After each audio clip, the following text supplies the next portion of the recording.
အမျိုးသမီးတယောက်ကသူမသိချင်ရတဲ့ယောက်ျားတယောက်ကိုဆွန့်လွတ်လိုက်ပြီဆိုရင်လေအဲ့ဒီအမျိုးသမီးက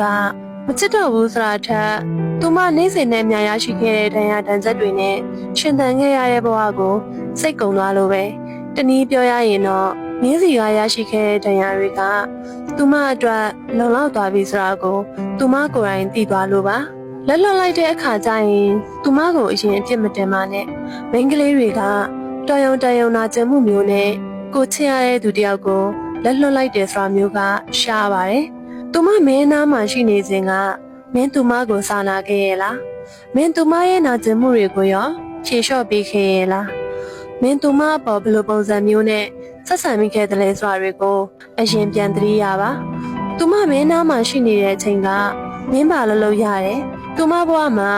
မင်းမရှိရင်မဖြစ်ပါဘူးလို့ရောတွေးခဲ့တယ်မဟုတ်လား။အရန်ကိုမှကြောပါတယ်ဆိုတဲ့ကြောက်ဆောင်တွေတောင်ထူရိုက်ပါများရင်ကွဲအပ်လာတတ်သေးတာပဲမင်းကိုအရန်ချစ်ပြီးခွင့်လွတ်တီးခံတတ်တဲ့မိန်းမတယောက်ရဲ့ရှင်ထဲမှာလဲဒဏ်ရာဒဏ်ချက်တွေများလာရင်ဆုံးလွတ်နိုင်သွားတတ်တယ်